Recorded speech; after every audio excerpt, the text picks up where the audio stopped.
Well, everyone, appreciate y'all coming out. My name is Robby Greenfield. A little bit of background on myself before we get into it, because I tend to have very polarizing views on things. I'm interested to see what you all's thoughts are in terms of what we're going to talk about. So I'm the co-founder of a protocol named Umoja Labs. So it does FX perpetuals and fully secured loans to finance emerging market institutions, mainly across East Africa. So Goldfinch with collateral and multi-currency support, in short. In terms of my experience and when I got into the space, so previous to this, I was the head of social impact at ConsenSys, and effectively we deployed dApps with UN agencies, World Bank, US State Department, major NGOs all around the world to understand how the technology can actually be used with real people. And one of those kind of use cases was deploying the world's first crypto-based humanitarian aid program. Otherwise, worked at Amazon, Goldman Sachs, a lot of different things. We don't want to talk about that. What we want to talk about is DAOs. Okay, so I don't know if y'all know this, but right now, approximately $12.3 billion is within the treasuries across most of the DAOs that exist today.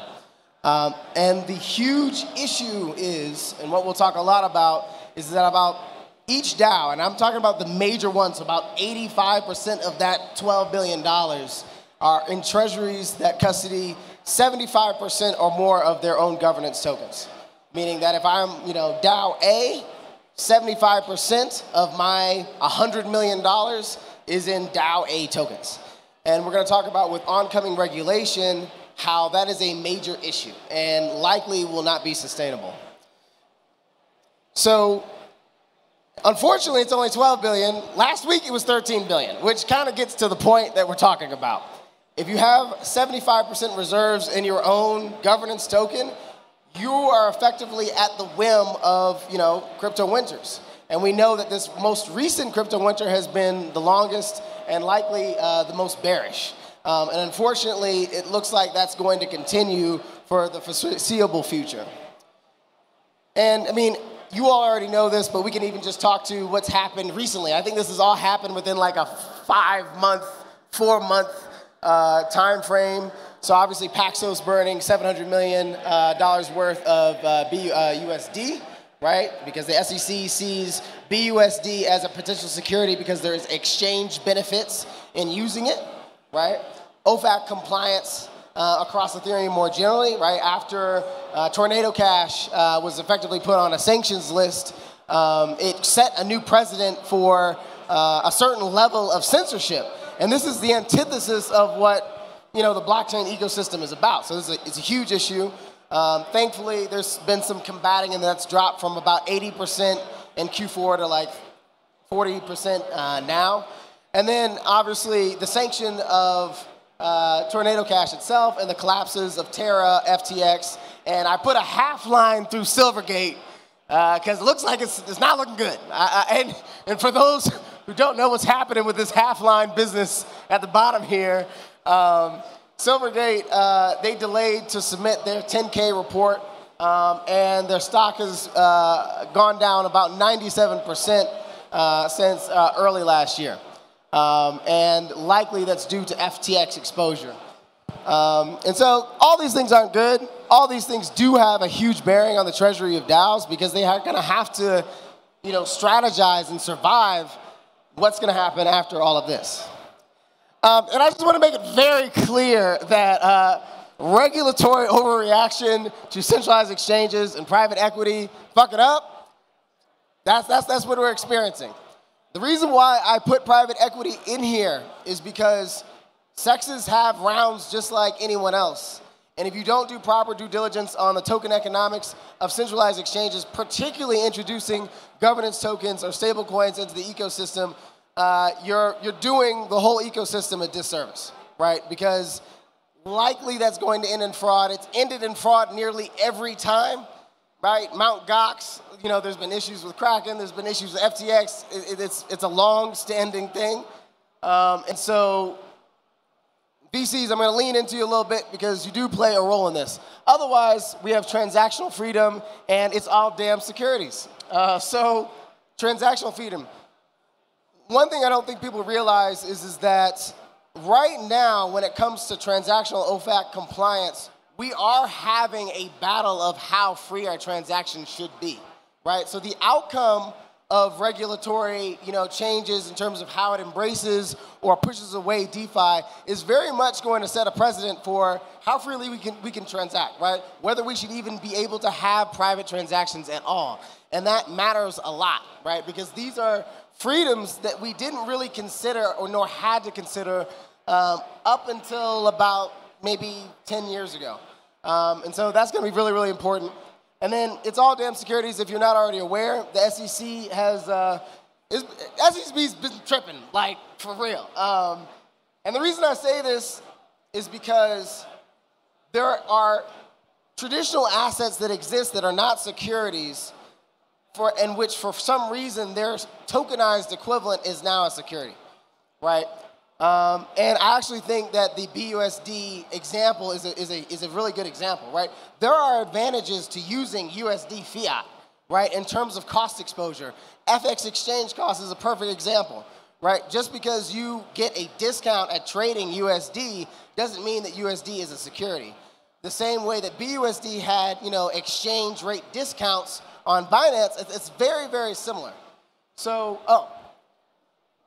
appreciate it. There we go. Is it back? Maybe. I think it takes a while. There we go. And so that's the issue as well. And so really, there's only going to be three things that happen here, right? Either governance tokens are securitized. This would be bad, right?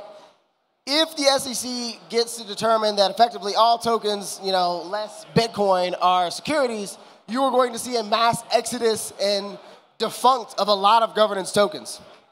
Mind you, a lot of governance tokens, which again are being used as assets in a lot of DAO treasuries, meaning that certain assets are just going to not be valuable anymore that a lot of these DAOs have. The second thing, and the thing that I wish to happen, is that governance tokens become a new asset type, right? This is where the SEC, CFTC, Web3 community create new asset categories that governance tokens can fit in so that they're not all necessarily securities, right? Some still probably will be affected, right? But it's not nearly as bad as, I think, the top scenario. And of course, the third is awkward regulatory purgatory, which is where we are now, which is basically, you're trying to do something good, you think it's legal, it may not be legal, and you kind of want to push forward because it's your project. And that's not a healthy space to say anyway, or stay either. So again, 75%, I want to keep coming to this, you see this graveyard behind the 75%, this is a bad thing. It should not be this way. Again, 75%, really bad. Should not have 75% exposure to your own governance token as a DAO. Although you want to maintain governance and equity, the economic implications of doing this do put your protocol at systemic risk. And so, I don't tend to be too dramatic, but, DAOs must diversify their treasuries to sustain their economic existence. Because more and more, as the assets that they hold are put under regulatory scrutiny, they're going to have to find more traditional finance ways to diversify their treasuries so that they can not only outlive crypto winters, they can continue to build rich protocol ecosystems like we're seeing what Aave is doing with Lens Protocol. And so again, oncoming regulation, treasuries at great risk, and of course, most on-chain native assets at risk. And so those are the governance tokens. So enter real world assets. Now, I'm not going to sell you that this is like the silver bullet that's just going to save DeFi. I think that there are the best scandals are to come, unfortunately. And there's a few reasons why real world assets fits within that category as well, as we'll discuss. But first, for those who are not familiar with what even real world assets are, right? It's effectively any, physical thing that has value within the traditional market. This can be a mortgage, this can be a contract, it can be a loan, normal loan, and it also can be things like art as well. So things that can be used as liquid collateral. And so the total global real-world asset value is about $256 trillion. And real DeFi, so like real DeFi protocols, Goldfinch, Maple Finance, TrueFi, right, those that are providing DeFi features for real-world use cases, that TVL is about 200 million, and this was a very hard number to get against. But let's just say at a maximum it's 200 million right now. That means there's about a 1 million X growth potential here, right? And that's super, super exciting. But there are a lot of things that we need to do to get there, right? The first two is due diligence tokenization and backwards compatibility. And you see this a lot with the lending protocols right now. And I'll talk to what each of these is. So due diligence tokenization. Just because there's a massive existing RWA market does not mean that it's like, oh, we're just going to tokenize everything and everything's going to be great and we're going to have new forms of yield and everything's solved. That's not the case. Here's an example. If you are tokenizing an off-chain physical asset like gold, you need to have due diligence tokenization in terms of proving that that gold is custodied somewhere in real life so that the protocol isn't taken for granted or speculated to be cheating, or using some fractional reserve system, right? That's super important. Unfortunately, we have seen this with Tether, right? A few years ago, I forget how many, they were seen to be 75% collateralized when they had been literally advertising full collateralization. That is an issue that will continue to be an issue for all systems that have an off-chain part and an on-chain part. Backwards compatibility is the legal frameworks in which your protocol can, compliantly to it, the extent that it can, produce real-world assets, right? So a perfect example of this is that when you look at Goldfinch loans or Maple Finance loans, there's a lot of debenture agreements outside of that, so loan agreements outside of that, that are signed in parallel to what's happening on chain, right? They're not just putting out those loans on chain and just assuming, we don't need to do any legal work. So those two things must exist for protocols not to get in trouble. But again, I think backwards compatibility has an upper limit. And the upper limit is all of the loopholes that exist when it comes to an organization facilitating any financial service. A perfect example, you need a depository institution license in order to lend in the United States. But if you have a lending protocol, and let's say it's truly decentralized, right? Governance, liquidity, very much decentralized. The depository institution is the protocol itself, right? And so that poses a question, okay, is the core development team of that protocol, are they on the hook to get that license, or does there need to be a new category of compliance developed?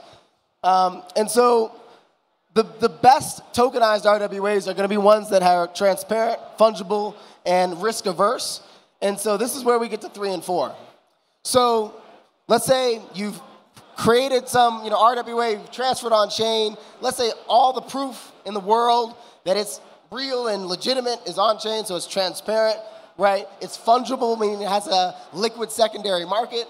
And then lastly, there's low risk. So let's say it's not a loan. Let's say it's like a bar of gold. Keep it simple, right? These RWAs are going to be the best investments for DAOs. And transparency, I cannot underline enough. Let's see an example of what's not transparent. What's not transparent is having a lending protocol that has off-chain collateral. You can do all the due diligence and auditing in the world. If you are leveraging off-chain collateral for on-chain liquidity position in debt, that person who's the liquidity provider is not going to know what their exposure to risk is at any given time, right? That's going to be a lower quality RWA in contrast to a protocol that uses on-chain proofs of that collateral, right? That's just facts, right? So it's those asymmetries in information that are going to determine which RWAs are the highest quality and then thus which ones that DAOs decide to invest in. And again, we don't have to behoove the point, but belabor the point. But yes, these things, very important. I'm actually thinking of creating like a risk framework for tokenized RWAs so that people, institutions, whichever, can understand which ones they're getting in bed with when purchasing them or providing liquidity to those protocols. I'll also say that the reason why this diversification is so important, I'll give you an example. Maker has about 12% exposure to RWAs now, and that accounts for 60% of their annual recurring revenue as a protocol. they're one of the only profitable protocols that exists. So it makes a huge difference, right, to diversify, right, and RWAs specifically, because outside of this, in terms of things that might not be touched, you're looking at yield-generating stablecoins at the most, right? Other assets likely are going to be under that security warning threat that the SEC is, putting out there. Another issue is DAO KYB is a concern. So there's existing legal frameworks for most real-world assets, right? So KYC or KYB on most of those institutions is like a real thing. You can't just like, oh, it's on chain, no way KYB. Like, no, that's not a thing, unfortunately.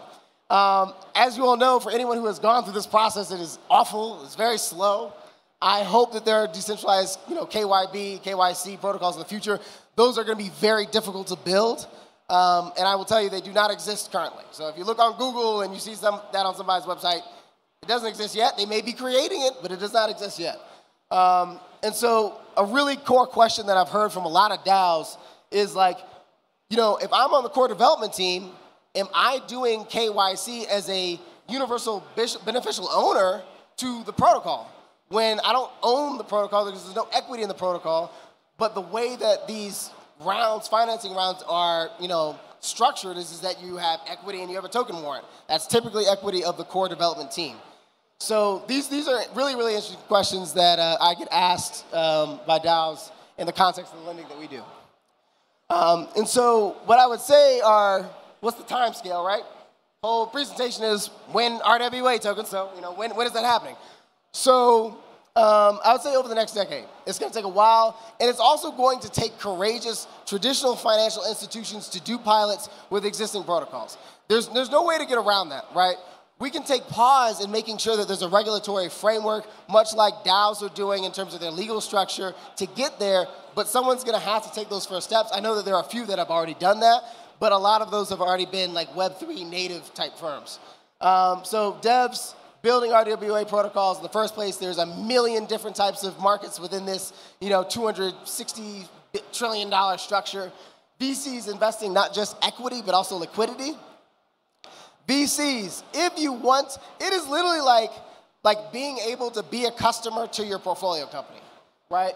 It makes sense to invest liquidity along with equity, because if you are helping finance any of these RWA protocols, you can literally increase their traction metrics by doing this, right? So that's important. And then also, again, TradeFi deploying partnerships. And this time scale is accelerated with climate change, inflation of the USD, and geopolitical instability, right? The need for debt increases as chaos does. There's a lot of chaos, unfortunately, so that's kind of where things are at. And so, again, with a 1 million X growth potential, we really should all make it, right? I know that it's really interesting. I think some people have this idea that there's going to be protocol monopolies, right? And we already kind of see that. That is not something that's sustainable because each market requires different crypto economics. There are very few crypto economic designs that sustain themselves over multiple use cases, even in the context of financing, right? So likely not going to happen. Should invest, across many different protocols. And yeah, that's cool. We got 20 seconds if there's any questions. But I appreciate y'all letting me talk to y'all. It's cool. Any questions? 13 seconds. You don't have to. Good? All right, cool. Go up. All right. There you go. Testing. How does Umoja Labs help on-ramp RWAs into the ecosystem? So what does Umoja Labs exactly do? Yeah, I appreciate you asking. I usually do not try to shill during my talks, but I appreciate you opening that door. I'm going to walk right through it, right? So Umoja is a credit protocol that crowdsources both financing and collateral. So the RWAs that come from liquidity provision, right, those IOU tokens, right, they have full transparency. And this, again, is really, really important. The second gap that we saw, outside of the borrower focus, so we focus on emerging market institutions across Africa rather than hedge funds and trading, firms, which are typically financed by a lot of these real DeFi protocols we see today, is that we found ways to eliminate FX devaluation risk. For those who don't know what that is, if I crowdsource a loan in USDC and I deposit it, you know, in Kenyan shillings, right? The interest rate of that increases because of the foreign exchange margin and the devaluation of that weaker currency to USD over the time that is happening, right? So that can increase your interest rate from 10% to like 16%.